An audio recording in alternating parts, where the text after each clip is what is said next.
오늘의 본론인 정부와 시민 간의 새로운 소통과 협업으로서 시민참여 플랫폼과 공론장에 대해서 말씀을 드리겠습니다.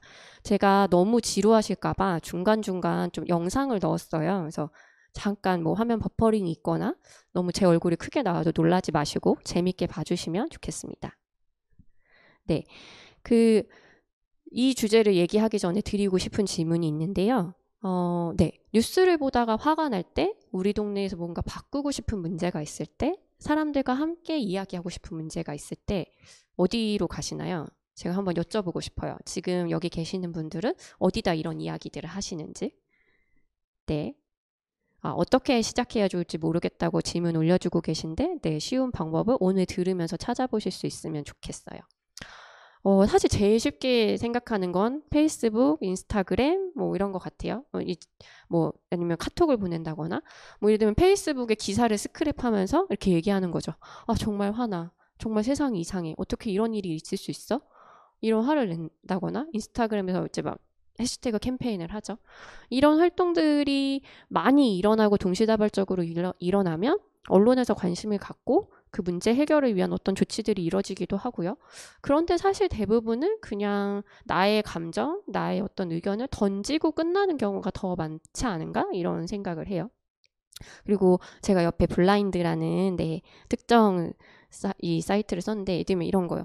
회사, 특히나 이제 회사 같은 데서 활동하시면 아니면 학교 이런다면 뭐 블라인드, 대나무 숲 이런 데 가서 얘기를 하죠. 좀 이상해. 내 직장 상사가 이상한 것 같아. 우리 결정을 좀 이상하게 하는 것 같아. 비민주적이야. 이런 얘기 하는데 이런 공간들에서 그래서 저는 정말 사실 우리가 불만을 얘기할 때는 나쁜 이야기를 하고 싶어서 하는 건 아니잖아요. 이게 해결됐으면 좋겠는 거죠. 그랬을 때 지금 이 공간들이 우리가 더 나은 어떤 대안들을 모색하고 새로운 참여의 방법들을 찾는 데 도움이 되고 있을까? 좀 부족한 게 있지 않나? 이런 생각을 하고요. 그런 고민들에서 이제 저희가 뒤에 소개드리는 서비스들이 좀 얘기가 됩니다. 다른 한편으로는 이런 거 지금 여기 청년분들은 잘 알고 계시는지 모르겠어요. 각 구청마다 이런 공간이 다 있습니다. 행정기관들은 구청장에게 바란다. 뭐 군수에게 바란다. 시장님에게 바란다. 이런 공간들이 있어요. 이런 공간들도 다 운영이 되고 있고 여기 가서 얘기를 하는 방법도 있죠. 네. 그런데 이 공간들이 좀 부족한 게 있는 것 같다. 뒤에서 좀 자세히 설명을 드릴게요.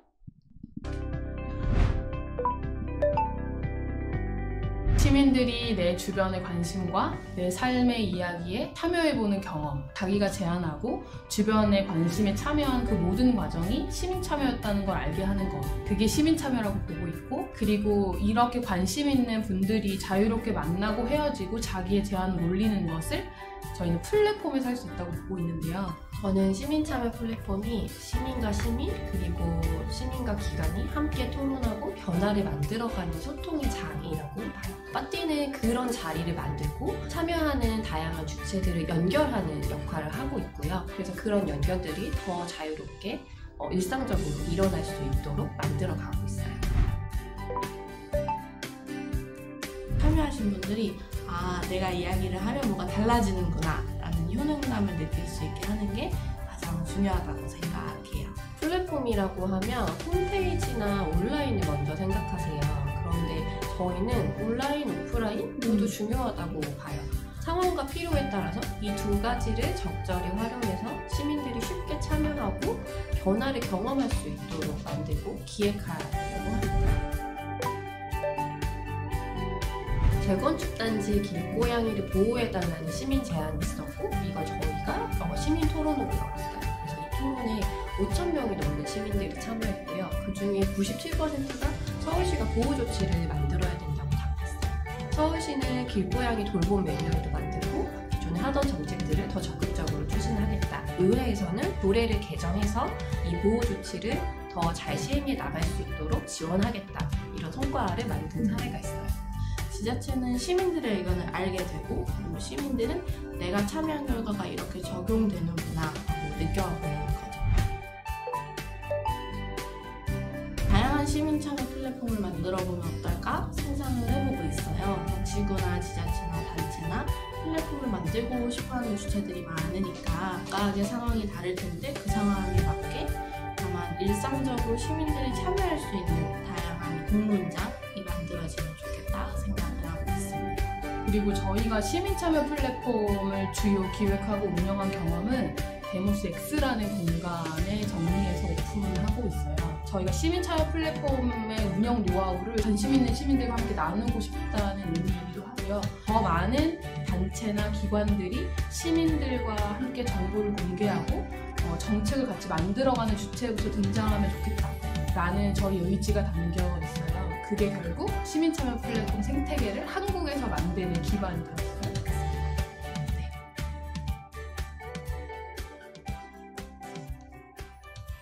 네. 시민 참여 플랫폼을 다양한 기관에서 만들길 원하시고 만들어지고 있다라고 이제 제가 말씀을 드렸는데요. 도대체 시민 참여 플랫폼은 뭐지? 그리고 왜 공론장을 얘기하지? 이런 생각을 하실 수 있어요. 오늘 제가 소개드리는 부분이 그런 건데요.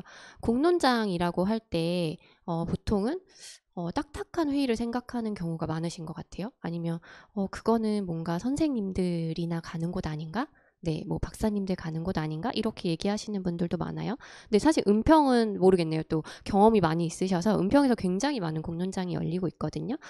저희는 시민들이 자유롭고 평등하게 사회 문제에 대해 함께 토의하고 문제를 해결하고 더 나은 사회 변화를 위한 공론을 형성해 나가는 물리적 또는 무정형의 공간을 공론장이라고 이야기를 합니다.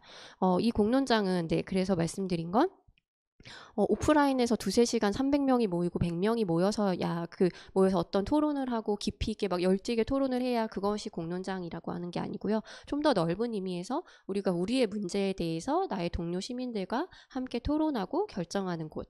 그것이 오프라인이 될 수도 있고요. 디지털 공간이 될 수도 있고요. 그런 의미에서 물리적 혹은 무정형의 공간일 수 있다고 말씀을 드리고 이 공론장에선 때론 중요한 의사결정을 할 수도 있습니다. 네. 그런데 결정을 하지 않는 공론장도 있을 수 있어요. 그다음 새로운 문제 같은 경우 지금 문제 상황에 대해서 공유를 하고 좀 더 나은 해법이 뭐가 있을까? 대안을 내놓고 뭐 아이디어를 모으는 이런 자리들도 가능하겠죠. 그리고 때로는 어떤 의견이 모아졌다라고 하면 그 의견을 세상에 알리기 위해서 더 이제 깊이 있는 논의들을 하는 공론장을 열 수도 있습니다. 시민참여 플랫폼을 좀 개념을 설명을 드리고 이제 뒤에 말씀을 드릴게요. 제가 이제 아까 파티의 활동과 새로운 시민참여의 활동들을 사례를 소개해드리면서 여러 가지 다양한 디지털을 활용한 다양한 활동들이 있다라고 말씀을 드렸는데요. 시민참여 플랫폼은 저희는 국가나 지자체, 행정기관 등 한 공동체의 의사결정에 시민이 참여할 수 있도록 만든 공간을 이야기합니다. 운영 주체가 비교적 뚜렷이 있고요. 시민들이 참여하는 공간이고요. 여기서 이제 저희가 개념화를 할 때 왜 기존에 사실 행정의 홈페이지도 많고 뭐 사이트라고 하는 것도 있는데 시민 참여 플랫폼일까라고 하면 뒤에 또 말씀을 드리겠지만 이 공간은 단순히 정보를 일방향적으로 제공한다거나 시민은 의견을 남기고 기관은 답변을 하는 이런 1대1의 또는 비공개적인 공간이 아니라요. 민원을 포함해서 지역과 공동체를 개선하는 제안이 오가고 시민이 함께 토론하고 이런 의미에서 공론장이기도 하고 디지털 공간에서 이뤄진다는 점에서 시민참여 플랫폼이기도 합니다. 그래서 기관은 또 그 시민들의 의견을 잘 모아서 결과를 만들어내고 실행을 하고 그 과정을 알리고 이런 것들을 다 포함하는 공간으로 시민참여 플랫폼을 이야기를 하고 있습니다. 그 모습은 사실 어떤 지역의 상황이나 지역 주민들의 필요와 요구에 따라서 달라질 수 있을 것이고요. 왜 시민참여 플랫폼과 공론장이란 개념을 얘기하는지 좀 말씀을 드릴게요. 아까 제가 이제 구청장을 말한다 또는 블라인드, 페이스북 이런 것들을 말씀을 드렸는데요. 디지털 공단은 기본적으로 이제 정보를 축적하고 더 많은 사람들과 연결을 할 수 있죠. 그런 점에서 우리는 SNS를 통해서 더 많은 사람들한테 내 이야기를 알리고 또는 블라인드를 통해서 내 불만을 이야기하고 정보를 얻기도 합니다. 그런데 이런 공간에서 정말 쌍방향적인 소통이 일어나고 있나? 또 기존의 이제 행정기관들이나 의회가 운영하고 있는 공간들을 보면 아까 이 사진으로 보여드렸던 모모에게 바란다 이런 공간들이 있어요. 게시판이 있어요. 다 있습니다. 진짜 아이디어를 모으는. 그런데 그 공간들에 가보면 예를 들면 비공개 글이 굉장히 많아요. 나는 이런 불만이 있고 이런 걸 했으면 좋겠는데 그걸 비공개로 올려요. 그러면 어떻게 되죠? 담당자만 볼 수 있죠. 그리고 이게 어떻게 해결됐는지 나만 알 수 있거나 나도 잘 모르기도 해요. 때로는. 그렇게 좀 분명히 이제 이전과는 달라졌습니다. 이전에는 사실 디지털 이전에는 정말 구청에 찾아가야 되고 시청에 찾아가야 되고 그래서 더 많이 어려웠다면 지금은 홈페이지를 통해서 쉽게 의견을 내고 답변을 받을 수도 있어요. 그런데 그 과정을 좀 더 많은 사람들과 공개적으로 하는 게 필요하지 않을까 이제는? 이건 정책 결정이 변화하고 있는 아까 말씀드린 디지털 시대의 시민 참여의 변화가 일어나면서 이 영역도 바뀌고 있는 거라고 보는데요. 지금 우리한테 필요한 그래서 시민 참여와 디지털 기술이 연결되는 지점에 있어서는 우리는 더 많은 토론을 통해서 함께 논의하고 함께 결정하는 경험을 갖는 것이 필요하다라고 생각하고 있고 실제 우리 사회가 그런 방향으로 나아가고 있다라고 생각을 합니다. 그래서 시민 참여 플랫폼과 공론장이 그런 면에서 연결이 되는 것이고요. 네, 굉장히 많은 곳에서 이런 플랫폼을 운영을 하고 있습니다. 가장 대표적인 게 청와대 국민청원이에요. 아마 여러분 다들 한 번쯤은 청와대 국민청원에 들어가서 동의를 눌러보시지 않았을까 생각을 하고요. 오늘은 이제 청와대 청원 얘기도 하지만 다른 곳들을 좀 소개를 시켜드릴게요.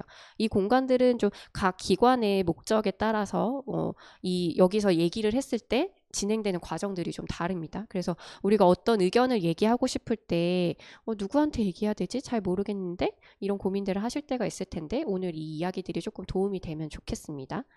네. 처음은 청와대 국민청원입니다. 네. 이건 왜 청와대가 국민청원을 만들었을지 그 조금 한 2, 3년 전의 기억을 다시 생각해 보시면 그때 우리 사회의 화두는 소통이었습니다. 네. 이전에 정권이 갖고 있었던 가장 큰 오명은 불통이라는 거였죠. 그래서 우리 이제 정권이 바뀌었을 때 새로운 키워드는 소통이라는 것이었고 청와대 국민청원도 그런 맥락에서 열렸고 국민이 물으면 정부가 답한다라는 모토를 가지고 운영이 됐습니다. 이 공간에 굉장히 많은 청원을 올릴 수 있어요. 네, 이렇게 작성하면 된다고 나와 있고요. 제가 이건 청년이라는 키워드로 어떤 이슈들이 올라오고 있는지 한번 검색을 해봤는데 예를 들면은 최근에 이제 이따 소개드릴 사이트들에도 다 나오는데 이 청년들의 결혼식 코로나 때문에 결혼식 못 하는데 이거 어떻게 해결할 거냐 정부가 해결해 달라 이런 청원들이 각 곳곳에 올라가고 있어요. 이런 이슈도 있고요. 학교, 대학 어떻게 할 거냐 이런 문제도 있고요. 주택 문제도 있고요. 정말 요즘 다 핫한 이슈네요. 이런 것들이 청와대 청원에 올라가고 있습니다. 네. 국민청원이 벌써 3년이 됐어요. 지금 알고 계시겠지만 국민청원이 청와대가 답변하는 기준은 20만 명 이상의 동의입니다. 3년 동안 189건이 이제 20만 명 이상의 동의를 얻었다고 해요. 굉장히 많은 변화들을 이끌어냈다고 볼 수도 있고요. 네, 성과가 분명히 있었다라고 생각을 합니다. 네, 요즘 대표적인 사례들로 이런 것들이 나오는데요. 예를 들면 텔레그램 엠번방 용의자 신상 공개와 관련해서 공개하라 요청이 있었고 이런 것들이 이제 뒤에도 나오겠지만 법안을 개정하는 것으로 이어지기도 했고요. 그다음에 두 번째 사례는 국가직으로 전환, 소방공무원의 국가직 전환에 대한 청원이었고 실제로 국가직 전환이 이루어졌습니다. 그리고 민식이법이나 해인이법이라고 이야기되는 이제 그 어린이 보호구역에서 교통사고에 대한 법을 강화하자 이런 청원들이 실제로 많은 공감을 얻어서 법이 되기도 했고요. 또 예를 들면 심신미약을 이유로 강력범죄들이 감형받는 것들에 대해서 이런 규정들을 바꿔달라 이런 청원들이 청와대 국민청원을 통해서 이루어졌고 청와대가 적극적으로 답변하고 관계기관들의 협조를 통해서 실제 해결로 이어졌죠. 네. 지난 3년 동안 청원 수는 87만 건이 넘었다고 거의 88만 건이네요. 지금은 88만 건이 됐겠죠.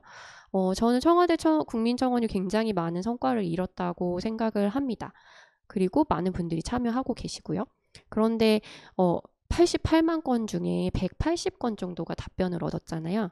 그러면 실제로 그 비율은 1%가 안 돼요. 20만 명 이상이 동의를 얻었다는 것. 그런 동의를 얻는 게 굉장히 어려운 일입니다. 하다못해 지금 여러분의 페이스북 친구나 인스타그램 친구가 몇 명인지 생각해 보시면 이 20만 명의 동의라는 게 얼마나 어려운 일인지 한번 생각해 보실 수 있을 것 같아요. 네. 그럼에도 불구하고 비율은 좀 작지만 굉장히 앞에 말씀드린 것 같은 많은 성과들이 있었고요. 또 다른 하나는 다른 공간에서 잘 이야기하지 못했던 또는 어디 가서 이야기해야 하는 건지 몰랐던 이슈들이 여기 모이고 있다라고 하는 겁니다. 정치개혁, 인권, 성평등, 특히 인권, 성평등 이슈 같은 경우 굉장히 논쟁적인 이슈기도 하고 우리 사회의 핵심적인 지금 변화를 놓고 있는 이슈인데 이런 것들이 청와대 청원에 올라오고 있다라는 건 이 공간이 우리 사회가 국민들이 관심 갖고 있는 문제가 무엇이고 우리가 해결해야 될 문제가 무엇인지 보여주는 공간이라고 할 수 있겠죠. 네. 그래서 이제 많은 사람들이 보고 참여하는 공간인 만큼 긍정적인 평가도 있고 부정적인 평가도 있습니다. 가장 대표적인 건 아까 말씀드린 대로 새로운 의제들, 국민들이 관심이 갖는 게 무엇인지 이야기할 수 있는 공간이라는 거, 새로운 의제들이 나올 수 있다는 거. 그런데 부정적인 평가는 예를 들면 그런 거예요. 이게 청와대가 해결할 수 있는 문제가 아닌데 여기서 얘기하면 뭐 하나요? 그리고 아까 말씀드린 대로 사실 실제 답변한 건 0.01%? 뭐 이렇게 되는 것 같은데 이게 정말 우리가 여기서 이렇게 얘기하는 게 어떤 효과가 있냐? 이런 부정적인 평가도 있고요. 좀 아쉬움이라고 해야겠죠. 그리고 상권 분립으로 사실 청와대가 해결할 수 없는 문제인데 이거 여기서 답변하는 게 맞냐? 이런 원칙적인 이야기들. 사실 그래서 저는 뒤에 이제 제가 다른 플랫폼들을 소개드리는 건 이런 것 때문입니다. 청와대 국민청원이 분명히 긍정적인 기능이 있고 우리가 쉽게 참여할 수 있는 공간이지만 조금 더 우리가 다양한 채널들을 알고 참여하면 좋겠다. 이런 말씀을 드리고 싶어요. 네. 그래서 그 다양한 채널 중에 하나로 국회 국민동의 청원이라는 것이 있습니다. 올해 1월에 열렸고요. 청원이라는 이름은 같죠. 네, 청원은 사실 헌법에 보장된 권리이기도 하고요. 정부 기관은 국민의 청원에 이제 성실하게 답할 의무가 있는데요. 그동안 국회 국민동의 청원은 국회의원한테 가서 설득을 하고 우리가 이런 문제를 해결하고 싶어요. 법안을 내주세요라고 직접 국회의원을 만나야만 할 수 있었습니다. 그런데 앞에 말씀드린 우리가 지금 시민 참여로 이뤄낸 변화들, 우리 사회가 변화하고 있는 방향에 발맞춰 국회도 디지털 공간에서 국민 동의 청원, 국회의원의 동의를 거치지 않아도 국민 10만 명이 모이면 법안을 발의할 수 있는 청원 제도를 도입을 했습니다. 영상으로 짧게 소개를 드릴게요.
이게 지금 그 영상에 나왔던 국민동의 청원이 이제 어떤 과정을 거쳐서 법안이 될 수 있는지 보여주는 그림인데요. 영상으로 충분히 이해를 하셨겠죠? 쉽게 이야기하면 청원을 등록하면 100명이 찬성하면 공개가 되고요. 거기에 10만 명이 동의를 하면 이 청원이 접수가 돼서 해당 상임위원회, 네, 국회에 여러 상임위원회가 있어요. 뭐 여성가족 정책을 다루는 부서, 그다음에 산업경제정책을 다루는 부서, 뭐 노동을 다루는 부서, 위원회, 이런 위원회들이 있다고 하면 거기에 국민들이 낸 의견이 하나의 법안으로 올라가는 겁니다. 그래서 거기서 검토를 해서 실제 이제 본회의를 통해서 법안이 만들어지는 것이고요. 이게 어떤 의미가 있는 거냐고 하면 우리한테 300명의 국회의원이 있는데 이들을 거치지 않아도 국민들이 원하는 법안을 만들어낼 수 있다라는 거죠. 이것이 디지털 기술과 결합되면서 좀 더 많은 성과들을 낼 수 있을 것이라고 기대가 되고 있고요. 지금 네, 계속 동의 청원이 올라오고 있습니다. 제가 이걸 소개해드리는 이유는 청원 말고도 정말 우리가 할 수 있는 많은 공간이 있다. 그리고 여러분도 참여를 해보십사 하고 소개를 드리는 거예요. 지금 동의를 많이 받고 있는 건 모든 노동자에 대해 근로기준법을 적용하고 노조활동을 할 수 있도록 근로기준법을 개정해달라. 안전한 일터를 만들기 위해서 중대재해기업처벌법 제정을 해달라. 이런 것들이 올라와 있네요. 네. 그리고 이게 이제 동의 종료가 되면 위원회에 올라가서 법안 심사를 거치게 됩니다. 위원회에 회부됐고 그 결과 이제 결과까지 이제 보여주는데요. 지금 보시면 처음 이제 10만 건 동의를 얻어서 청원 안건으로 상정이 됐던 것이 텔레그램을 통한 이제 성범죄자 처벌 강화 신상 공개에 관한 청원이 있습니다. 이게 오픈했을 때 초기에 이제 1호 청원으로 10만 명을 달성을 해서 위원회에 갔고요. 여기 보시면 이제 용어를 조금 알아야 되는데 대안 반영 폐기라고 하는 건 이 제안이 받아들여지지 않았다는 게 아니고 이 제안을 받아서 새로운 대안을 만들어서 그 대안이 이제 법률로 만들어졌기 때문에 이 제안은 이제 폐기됐다 이렇게 의미가 되는 겁니다. 본회의 불부의라는 것도 비슷한 의미고요. 좀 다른 이제 대체 논의가 이루어지면서 가지 않았다 이런 것이고요. 네. 그래서 이 국회 국민동의 청원이라는 공간, 누구나 법을 만들 수 있다. 이런 가능성이 열려 있다라는 새로운 공간들. 여기에 앞으로 이제 우리가 이렇게 참여를 해서 법안이 상정이 됐을 때 그게 실제로 법안이 되는 것까지 그 과정들을 좀 관심을 갖고 그게 진짜 효력을 가질 수 있도록 관심을 가져야겠죠. 지금 이런 새로운 공간이 운영되고 있다는 거 소개드리고 싶었고요. 다음으로는 광화문 1번가라는 행정안전부에서 운영을 하는 공간이 있습니다. 행정안전부는 이제 우리나라의 정부 운영에 관련된 일들을 담당을 하는데요. 지자체 운영을 하기도 하고요. 특정 부처, 예를 들면 과학기술정보통신을 다루는 과학가계정통부, 뭐 여성가족부 이런 부서들은 되게 특정한 영역에 대해서 다룬다면 그거 빼고 다 행정 모든 것들을 다룬다고 보시면 될 것 같아요. 이 공간에서 광화문 1번가라는 플랫폼을 운영을 하고 국민의 혁신적인 의견을 받아서 여기도 뭐 30명 이상의 공감을 받은 제안은 어떤 위원회에서 합의를 하고 그것이 실제 반영이 될 수 있도록 하는 과정들을 가지고 있습니다. 제안이 올라온 건 뭐 이게 시작일이 제가 표시가 안 돼 있긴 한데 최근에 이제 2,000건 이상이 올라왔고 제안이 숙성되고 있고 정책에 반영된 건 60건이 있다 이렇게 이야기가 나오고 있네요.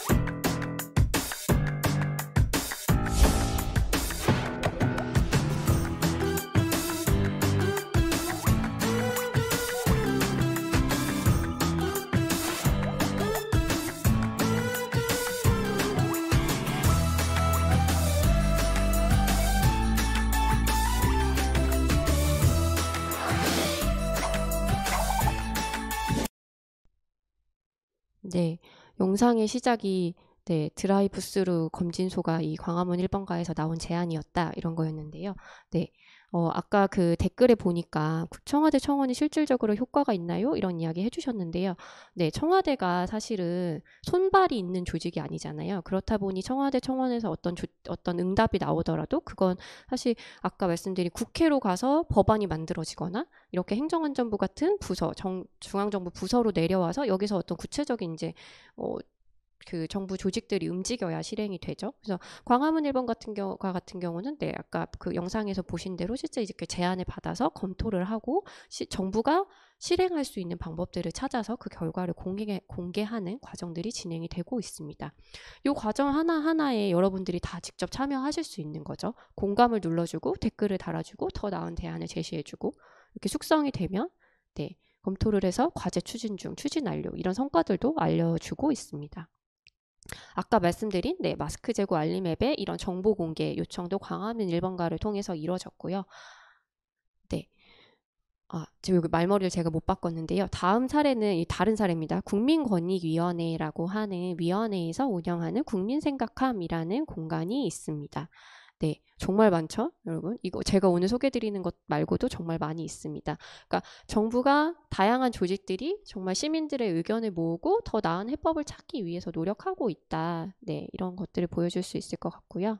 영상으로 보여드릴게요.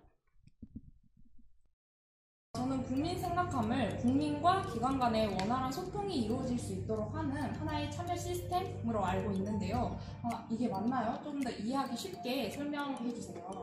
네, 맞습니다. 국민신문고 시스템을 알고 계시죠? 민원과 제안을 신청할 수 있는 온라인 국민소통 시스템인데요. 그 중에 정책 참여라는 메뉴가 있습니다. 그 메뉴를 확대하고 보강해서 만든 플랫폼이 국민생각함이라고 말씀드릴 수 있을 것 같아요. 사회 문제 해법에 대해서 함께 찾아갈 수 있는 토론형 국민참여 플랫폼입니다. 네, 좀 이해가 되셨을까요? 네네. 그러니까 국민 생각함은 국민이 자신의 정책적 상상력을 자유롭게 펼칠 수 있는 토론형 플랫폼이라는 거네요. 네, 맞습니다. 네, 알겠습니다. 장동광 주무관님, 국민권익위원회에 파견 오신 지 1년 정도 되셨다고 들었어요. 예. 지금까지 근무하시면서 특별히 기억에 남는 사례가 있다면 어떤 게 있을까요? 가장 기억에 남는 거는 구명조끼 관련 정책에 대해서 말씀을 드리기 싶습니다. 여객선 같은 경우 사고가 발생하면 보호장비를 빨리 갖추는 게 가장 중요하거든요. 어린이들 같은 경우는 성인들보다 판단력이 좀 떨어지고 좀 그렇기 때문에 대처하는 데 시간이 좀 많이 걸리죠. 그 생각함에 어린이용 구명조끼를 보관하는 장소 그리고 그 표시를 명확하게 하자라는 의견이 올라왔고요. 다수의 국민들이 그 의견에 대해 굉장히 동의를 많이 하셨습니다. 그리고 관련 기관인 해수부, 지자체에서도 적극적으로 검토를 진행을 했고요. 그래서 현재는 지금 여객선 내 구명조끼 위치 그리고 어린이용 구명조끼에 대한 구분이 명확해진 상태거든요. 그래서 그게 제일 기억에 남고 또 앞으로도 많은 생각하면서 많은 그 생각들이 진행되고 바뀌지 않을까라고 생각합니다. 네. 이제 여러 개를 들으시다 보니까 뭐가 다르지? 이런 생각하실 수 있는데 국민생각함 같은 경우는 특정 부서에 관계된 문제만 다루지 않고요. 국민이 들어와서 여러 부서에 걸친 이야기를 할 수도 있고요. 아까 그 영상에 나온 사례처럼 진짜 해결하고 싶은 문제가 있을 때 자유롭게 제안을 하실 수 있고요. 그걸 관련 부처와 연결해서 해결 방안을 찾기도 합니다. 그리고 공공기관은 또 여기 와서 공공기관도 참여자로서 이제 시민들한테 설문조사를 하거나 공모전을 하거나 이런 걸 알리기도 하고요. 또 여기 시민들이 이제 적극적으로 댓글도 달고 정보도 알려드리고 이런 분들, 네, 재능 기부하는 분들이 참여하기도 하고요. 때로는 이제 전문가분들하고 매칭을 해서 제안을 발전시키는 이런 프로그램도 진행을 하고 있습니다. 네.